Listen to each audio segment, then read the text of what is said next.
शुरुआत की और बड़ी रैली की और जबरदस्त हमला बोला महागठबंधन पर इसके खिलाफ।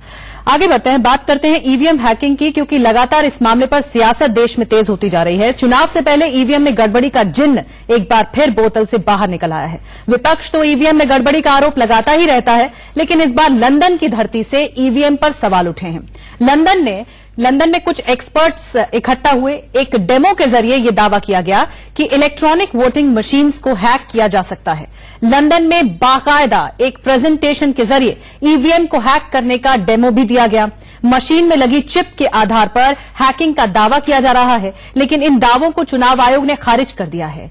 जी हां, भारत में चुनाव आयोग ने इन दावों को खारिज किया है। चुनाव आयोग ने सफाई दी है और ये कहा है कि चुनाव में इस्तेमाल होने वाली वोटिंग मशीनें पूरी तरह से सुरक्षित हैं और उनके साथ किसी भी तरह की कोई छेड़छाड़, कोई धांधली नहीं की जा सकती।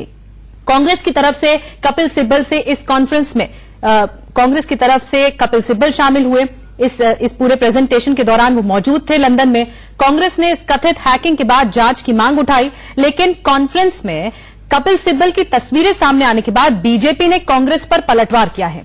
अब बीजेपी ने पूछा है और ये कहा है कि कपिल सिब्बल वहां पर क्या कर रहे थे, और कांग्रेस एक प्रोपेगेंडा के तहत, एक पूरी साजिश के तहत इस मामले को उठा रही है, जो कि देश हित में नहीं है और देश को बदनाम करने की कोशिश की जा रही है।